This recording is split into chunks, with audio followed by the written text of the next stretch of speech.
आज मेरी जिंदगी का सबसे स्पेशल दिन है। मैं बहुत खुश हूँ। मैंने सपने में भी नहीं सोचा था कि मुझे तुम जैसा काइंड, स्मार्ट और केयरिंग लाइफ पार्टनर मिलेगा। बचपन में दूसरे बच्चों को देखकर लगता था मेरे पास भी कोई फैमिली क्यों नहीं है, लेकिन आज मैं फक्र से कह सकती हूँ तुम ही मेरी फैमिली हो। I love you. पीयूष, तुम निक्की से कुछ कहना चाहते हो? निकी, हमें एक दूसरे से मिले हुए ज्यादा दिन नहीं हुए हैं, लेकिन तुम्हारे साथ बिताए हुए इन चंद दिनों में ही समझ गया हूं कि मेरा और तुम्हारा कोई पुराना कनेक्शन है। हम एक दूसरे के लिए ही बने हैं। तुम्हारी खूबसूरती, तुम्हारा प्यार, मैं वादा करता हूं कि इसे हमेशा सहेज कर रखूंगा और तुम पर कभी कोई आँच नहीं आने दूंगा। निक्की, क्या तुम पीयूष को अपने हस्बैंड के रूप में स्वीकार करती हो? Yes father. पीयूष, क्या तुम निक्की को अपनी वाइफ के रूप में स्वीकार करते हो? Yes father. तो आज से आप दोनों गॉड के नजर में पति पत्नी हुए। यू मे नाउ किस द ब्राइड। रोक दो ये शादी। आप लोग कौन हैं और क्यों नहीं हो सकती ये शादी? ए लड़की, हमारे काम में दखल देने की कोशिश मत कर, वरना अच्छा नहीं होगा। निक्की को ये सब बहुत अजीब लग रहा था। उसे कोई अंदाजा नहीं था कि ये अजनबी आखिर उसकी शादी क्यों रोकना चाहते थे।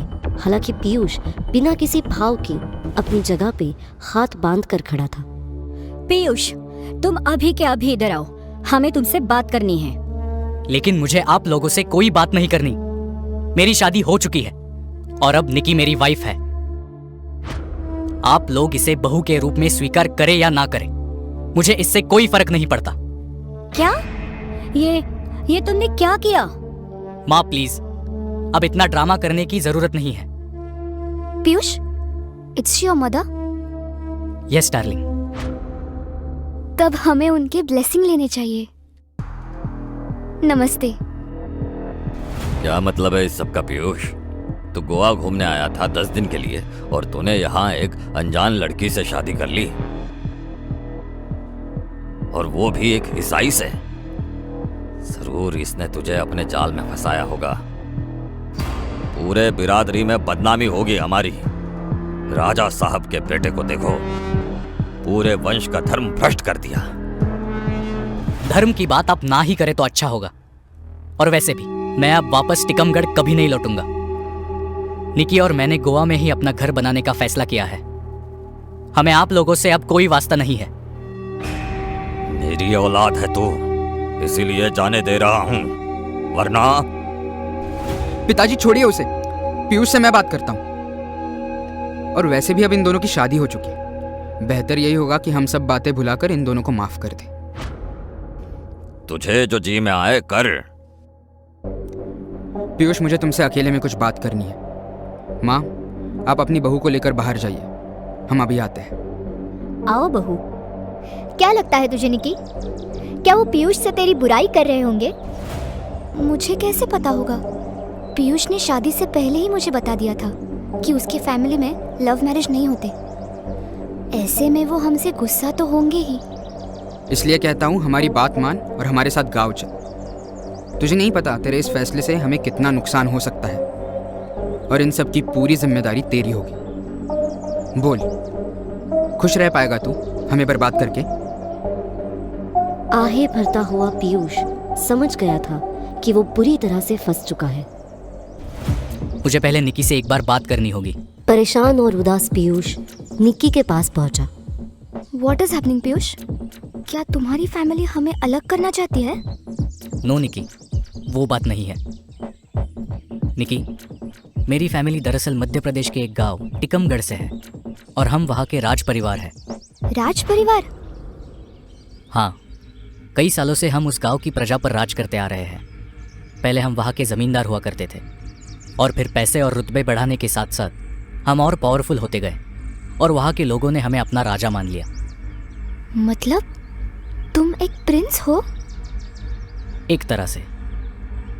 ये सब निक्की के लिए बहुत आश्चर्यचकित था, क्योंकि पीयूष का रहन सहन उसे साधारण से मध्यम वर्गीय परिवार का लगता था। यही कारण है कि मेरी फैमिली में कोई लव मैरिज नहीं कर सकता। हम केवल दूसरे ऊंचे घराने के लोगों के साथ ही रिश्ता जोड़ सकते हैं, लेकिन मुझे उनकी तरह नहीं जीना। मैं तुम्हारे साथ ही रहना चाहता हूँ, गोवा में। मुझे टिकमगढ़ वापस नहीं जाना, लेकिन मेरी फैमिली चाहती है कि हम लोग वहाँ जाकर ठीक तरह से शादी करें। उनकी नज़रों में इस ईसाई सेरेमनी के कोई मायने नहीं है। तो तुम बताओ, क्या तुम मेरे साथ टिकमगढ़ जाना चाहती हो? तुम पे कोई जोर जबरदस्ती नहीं है। पीयूष, ये तो बहुत अच्छी न्यूज़ है। हमें टिकमगढ़ जाना चाहिए। तुम्हारी पूरी फैमिली के सामने हम दोबारा शादी करेंगे। It will be fun. Nikki, मुझे डर लग रहा है कि कहीं तुम उन सब परंपराओं से और रस्मों से परेशान ना हो जाओ जो मेरे यहाँ मानी जाती है, क्योंकि एक बार हम वहाँ चले गए तो उन्हें निभाने के अलावा हमारे पास कोई और रास्ता नहीं होगा। वो सब बहुत रूढ़िवादी है। मुझे कोई प्रॉब्लम नहीं है पीयूष। आफ्टर ऑल, मुझे तुम्हारे कल्चर के बारे में कितना कुछ जानने को मिलेगा। तुम जैसा ठीक समझो निकी, मुझे कोई एतराज नहीं, पर मैं फिर भी तुमसे कहूंगा, एक बार सोच लो। इसमें सोचना क्या है? मैं टिकमगढ़ जाकर तुम्हारे परिवार के साथ रहना चाहती हूँ। वैसे भी मैं तुम्हारे और तुम्हारे परिवार के बीच के तनाव का कारण नहीं बनना चाहती। ठीक है निकी, मैं उन्हें हाँ बोल देता हूँ। Okay darling. निक्की इस बात से अनजान थी कि टिकमगढ़ कोई मामूली जगह नहीं थी। आगे उसके साथ ऐसा होने जा रहा था जिसकी उसने सपने में भी कल्पना नहीं की होगी। निक्की का पूरा बचपन एक सरकारी अनाथालय में गुजरा था। ये ऐशो आराम उसके लिए बहुत नया और आकर्षक था। क्या बात है, इतने सालों बाद मुझे अपने हिस्से की खुशियाँ मिलेंगी। क्या हम प्लेन से टिकमगढ़ जाएंगे पीयूष? नहीं निकी, हम प्लेन से इंदौर तक जाएंगे। वहाँ से हमें लेने के लिए शाही गाड़ी आएगी जो हमें टिकमगढ़ ले जाएगी। निक्की ने टिकमगढ़ जाने का फैसला कर लिया था, लेकिन पीयूष इससे खुश नहीं था। एक नई जिंदगी की शुरुआत करती हुई निक्की सुहाने सपने संजो रही थी। मैंने कभी सपने में भी नहीं सोचा था कि मुझ जैसी अनाथ लड़की की इतनी बड़े रॉयल फैमिली में शादी होगी। लेकिन पीयूष इतना चुपचाप क्यों लग रहा है? और कुछ ही देर में उनकी फ्लाइट इंदौर पहुंच गई। ओह माय गॉड, ये सब क्या टिकमगढ़ के रॉयल गार्ड है? हाँ, ये सब हमें ही लेने आए हैं। निक्की ने कभी ख्वाब में भी नहीं सोचा था कि उसके ससुराल में उसका वेलकम इतने शानो शौकत के साथ होगा। बहुत से कच्चे पक्के रास्ते से उनका काफिला गुजरा और थोड़ी ही देर में अपने ससुराल टिकमगढ़ पहुंच गई।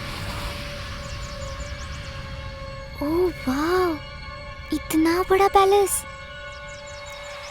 निक्की के लिए ये दृश्य बेहद ही मनमोहक था। अपना ऐसे भव्य स्वागत देखकर उसकी खुशी का ठिकाना नहीं था।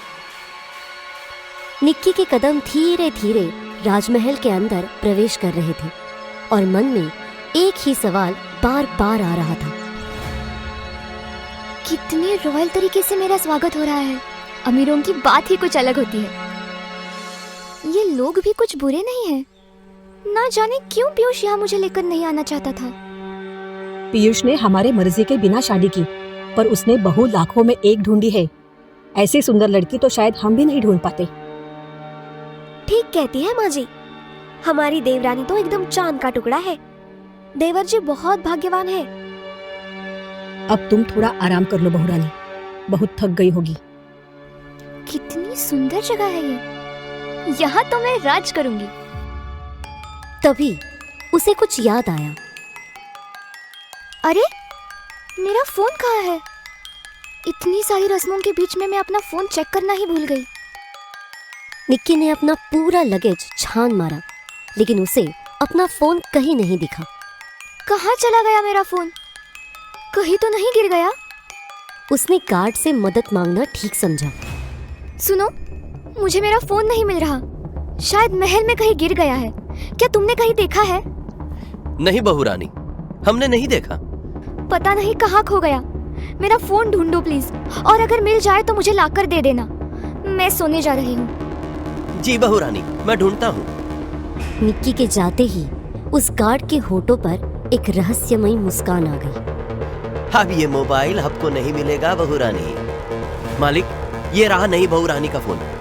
शाबाश भवानी सिंह, तुम मेरे सबसे वफादार आदमी हो। तुमने बहुत अच्छा काम किया है। यह तो हमारा सौभाग्य है मालिक। आप हमारे माई बाप हो। आपके मुंह से निकले शब्द हमारे लिए पत्थर की लकीर है। राजा साहब के द्वारा निक्की का फोन छुपाने के पीछे क्या मकसद था? आखिर वो निक्की को बाहरी दुनिया से अलग क्यों रखना चाहते थे? या निक्की के ऊपर कोई मुसीबत आने वाली थी? जानने के लिए देखते रहिए शैतानी रस्में और सब्सक्राइब करें चैनल को। पूरी रात गुजर गई पर पीयूष कमरे में नहीं आए। शायद जब तक दोबारा हमारी शादी ना हो जाए तब तक हमें एक ही कमरे में रहने की इजाजत नहीं होगी। पर कोई बात नहीं, आज शादी के बाद सब कुछ ठीक हो जाएगा। मैं और पीयूष एक नई जिंदगी शुरू करेंगे। प्रणाम बहू रानी। घर में सब कहाँ है? सब शादी की तैयारी के लिए पुरानी हवेली गए हैं बहू रानी। पुरानी हवेली? हाँ बहू रानी, इनकी पुरानी हवेली 300 साल पुरानी। ये महल तो बस 50 साल पहले बना है। इस घर में जितनी भी शादियां होती हैं, सब उसी हवेली से ही होती हैं। अरे हाँ, कल रात मैंने आपको मेरा मोबाइल ढूंढ कर लाने को कहा था, आपने दिया नहीं। बहू रानी, हमने हर जगह तलाश किया पर आपका मोबाइल कहीं नहीं मिला। कहीं नहीं मिला? पर भला घर के अंदर से मोबाइल कहाँ गुम हो सकता है? खैर, अब क्या कर सकते हैं। चलो, जब तक बाकी सब लौट कर नहीं आते तब तक घूमकर पैलेस ही देख लूं। निक्की पूरा पैलेस घूमते हुए तीसरी मंजिल के कोने में पहुंच चुकी थी। ये जगह पैलेस के बाकी हिस्सों से कुछ पुराना और जर्जर नजर आ रहा था, जैसे सालों से वीरान पड़ा हुआ हो। यहाँ पर इतना अजीब सा क्यों लग रहा है? वापस चली जाती हूँ। असहज महसूस करने की वजह से उसने वापस कमरे में जाना ठीक समझा, लेकिन तभी उसे कमरे के अंदर 2 लोग बैठे हुए दिखाई दिए। ये लोग कौन हैं? कौन है तू लड़की, और बिना इजाजत हमारे कमरे में आने की जुर्रत कैसे की? और इसके कपड़े तो देखो क्या पहन रखे हैं। नमस्ते जी, मैं इस घर की छोटी बहू हूँ। आप जरूर पीयूष के दादा और दादी हो। ये दोनों पीयूष के परदादा और परदादी जी हैं। मम्मी जी, आप? तुम यहाँ क्या कर रही हो बहू रानी? वो मम्मी जी, मैं महल घूमते घूमते यहाँ आ गई थी। तुम्हें यहाँ नहीं आना चाहिए था बहू। इनको किसी भी तरह का डिस्टरबेंस पसंद नहीं है। आई एम सॉरी मम्मी जी, मुझे मालूम नहीं था। मैं अभी यहाँ से जाती हूँ। ये कैसी लड़की को बहू बनाकर लाई है तू सुमित्रा? हमारे जाते ही तुमने हमारी परंपरा को ताक पर रख दिया। हमारे जाते ही? इनकी बात का क्या मतलब है? क्या सोच रही हो? अपने कमरे में जाकर आराम करो। मैं तुम्हारी शादी का जोड़ा भिजवाती हूँ। आज रात शादी के बाद तुम पूरी तरह से हमारी बहू रानी बन जाओगी। निक्की बेसब्री से दुल्हन बनने का इंतजार कर रही थी। तभी उसके कमरे में एक कम उम्र की लड़की आई। प्रणाम बहू रानी, मेरा नाम रचना है। पर तुम हो कौन? बस यूं समझ लो बहू रानी, एक अनाथ लड़की जिसे इस राज परिवार ने आश्रय दिया है। मेरा पूरा बचपन इसी राजमहल में बीता है। अब दोस्त कह लो, नौकरानी कह लो या फिर कुछ और, रचना आपकी सेवा में हाजिर है। अरे वाह, मेरा नाम निक्की है। तुमसे मिलकर खुशी हुई। रचना, तुमसे मैं कुछ पूछूं तो बताओगी? क्यों नहीं बताऊंगी बहू रानी, जरूर बताऊंगी। आप पूछो, क्या पूछना है? मुझे इस राज परिवार के बारे में बताओ। इस राज घराने का इतिहास कितना पुराना है? यहाँ कौन कौन लोग हैं? सबसे पहले तो ये जान लो बहू रानी कि असल में ये कोई राजघराना नहीं है। क्या? हाँ बहू रानी, कुछ लोग जन्म से राजा बनते हैं और कुछ लोग कर्म से। इस राजघराने के लोग कर्म से राजा बने थे। मैं कुछ समझी नहीं। आज से 300 साल पहले इस राज परिवार के मुखिया विश्वजीत सिंह टीकमगढ़ में आए थे और यहाँ बहुत बड़ी हवेली बनाई थी। कुछ सालों बाद टीकमगढ़ में एक बहुत भयंकर बाढ़ आई। तब विश्वजीत सिंह ने सारे टीकमगढ़ के परिवारों को अपनी हवेली में शरण दी। 6 माह तक उसने खाने पीने और रहने का खर्चा भी उठाया। इतना ही नहीं, जब सब कुछ ठीक हो गया तब भी विश्वजीत सिंह ने खेतीबाड़ी करने के लिए टीकमगढ़ के एक एक किसान को आर्थिक सहायता भी दी। किसी इलाके में हर परिवार की ऐसी मदद कोई राजा ही कर सकता है, इसीलिए टीकमगढ़ के लोगों ने मिलकर विश्वजीत सिंह को अपना राजा मान लिया। तब से टीकमगढ़ पर विश्वजीत सिंह के वंशज राज करते हैं। वाह, इस राजघराने का इतिहास तो बहुत रोमांचक है। और बताना इस बारे में। बताएंगे बताएंगे, सब बताएंगे। हम कहीं भागे थोड़े जा रहे हैं, पर पहले आपको तैयार होना है। आप भूल रही है कि आज आपकी शादी है। घर के सभी लोग तैयार होकर पुरानी हवेली जा चुके हैं। आपको भी तैयार होकर वही निकलना है। वाह, जरा देखो तो सही मेरे लिए कैसा शादी का जोड़ा भेजा है सासू माँ ने। लेकिन वो कपड़े देखकर वो चौंक उठती है। ओ माय गॉड, ये क्या मजाक है? शादी का काला जोड़ा, और गहने भी ऐसे लग रहे हैं जैसे जलकर काले हो गए हो। काली चीजें तो मातम में पहनी जाती है। फिर क्या ये कोई मजाक है रचना? काले वस्त्र तो मातम में पहने जाते हैं। फिर नहीं बहुरानी, ये कोई मजाक नहीं है। इस राजघराने की शादियों में सब ऐसे ही कपड़े पहनते हैं। काला जोड़ा? हाँ बहुरानी, इस घर में बहुत सी ऐसी परंपराएं और रिवाज है जो आपको अभी अभी अजीब लगेगी। धीरे धीरे आपको सब समझ आ जाएगा। अचानक पीयूष की मम्मी को वहां देखकर निक्की चौंक उठी। रचना सही कह रही है बहू, तुम ज्यादा मत सोचो और जल्दी से तैयार हो जाओ। कुछ समझ नहीं आ रहा है। मैंने पहले भी बहुत से हिंदू शादियां देखी है, पर ऐसा रिवाज आज तक कहीं नहीं देखा। कुछ ही देर में निक्की तैयार होकर पुरानी हवेली पर पहुंच चुकी थी। ओह गॉड, ये तो एकदम किसी भूतिया हवेली जैसी दिख रही है। जुबान संभाल कर बात करो बहुरानी, ये हमारी पुश्तैनी हवेली है। सॉरी मम्मी जी। निक्की ने गौर किया कि वहां किसी भी तरह की सजावट नहीं की गई थी। नई हवेली के मुकाबले ये पुरानी हवेली बहुत ही सुनसान और डरावनी लग रही थी।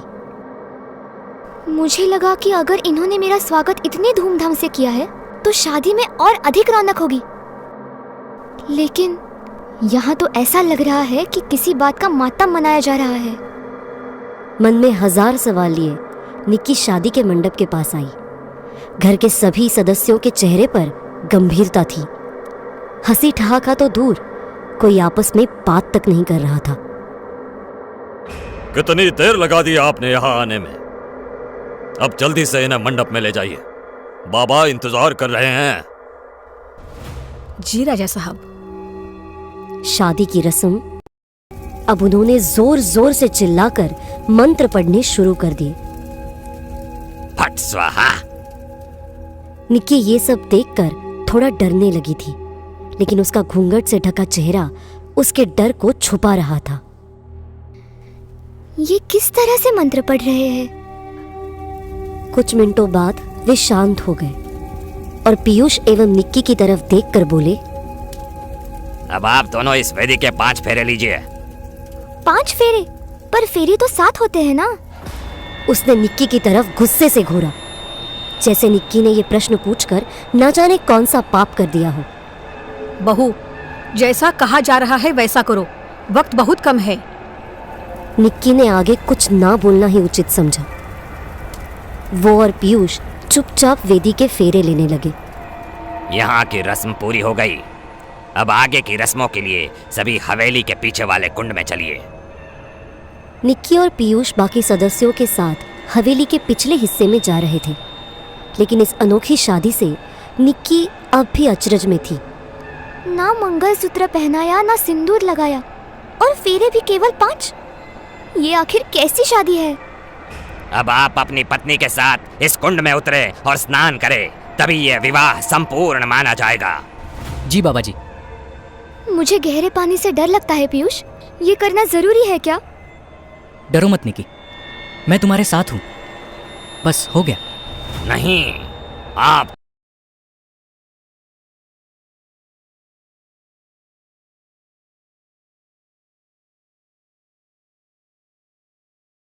आप दोनों को कम से कम 5 बार कुंड में गोता लगाना होगा। क्या? उस बाबा ने पीयूष की तरफ देखकर एक इशारा किया। पीयूष ने उसकी गर्दन दबोची और उसका सर पकड़कर पानी के नीचे डुबो दिया। लेकिन पीयूष बार बार उसका सर पानी में डुबोए जा रहा था। पीयूष नहीं!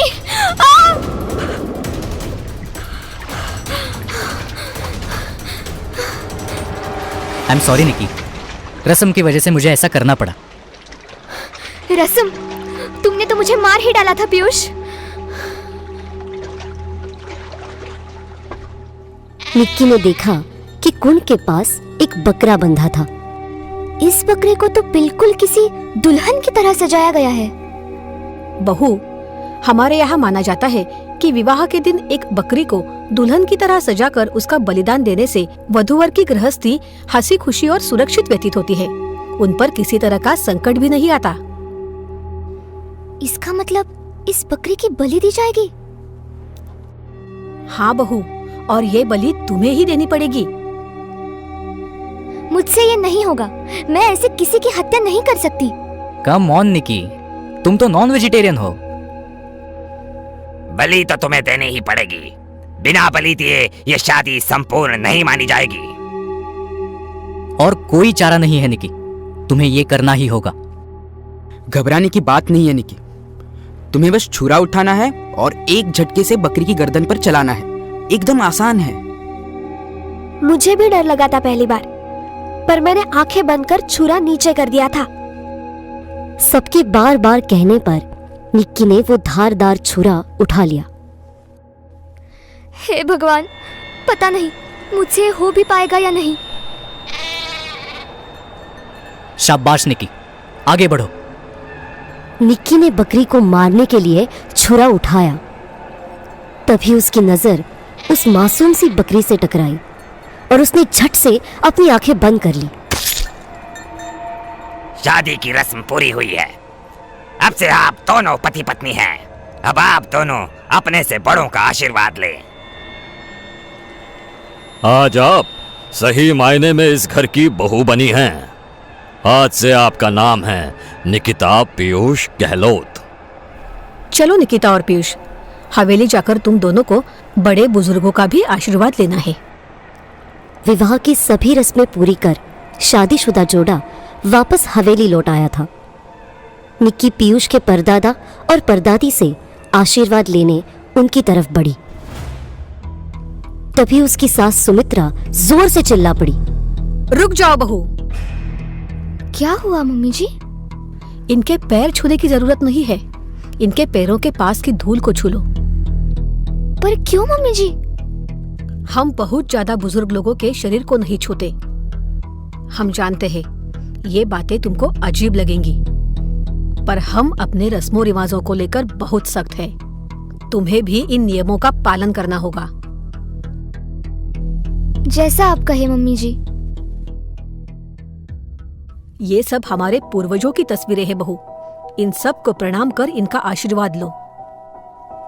सभी तस्वीरों में से एक औरत ऐसी थी जो निक्की के उम्र की ही मालूम पड़ रही थी। ये किनकी तस्वीर है? निक्की की बात सुनकर सबको सांप सूंघ गया। सबके चेहरे का रंग उतर गया था। वो बहुरानी, ये अंजलि दीदी है थी। कितनी खूबसूरत है ये। लेकिन ये है कौन? पीयूष भैया की पहली पत्नी।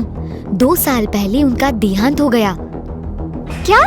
इसका मतलब पीयूष की पहले भी शादी हुई थी। उसने मुझसे इतनी बड़ी बात छिपाई। रचना, निकिता को अपने कमरे में ले जाओ। बहुत थक गई होगी। जी रानी माँ। अपने कमरे में अकेली बैठी हुई निक्की अभी भी पीयूष के झूठ से उभर नहीं पाई थी। मैंने कभी सपने में भी नहीं सोचा था कि पीयूष मुझसे इतनी बड़ी बात छुपाएगा। तभी कमरे में पीयूष ने कदम रखा। क्या बात है निकी, तुम इतनी उदास और गुमसुम क्यों लग रही हो? तुम ऐसे बिहेव कर रहे हो कि जैसे तुम्हें कुछ पता ही नहीं है। मैं तुम्हारा सच जान गई हूँ। कैसा सच? यही कि ये तुम्हारी दूसरी शादी है। मैं तुम्हारी पहली पत्नी नहीं हूँ।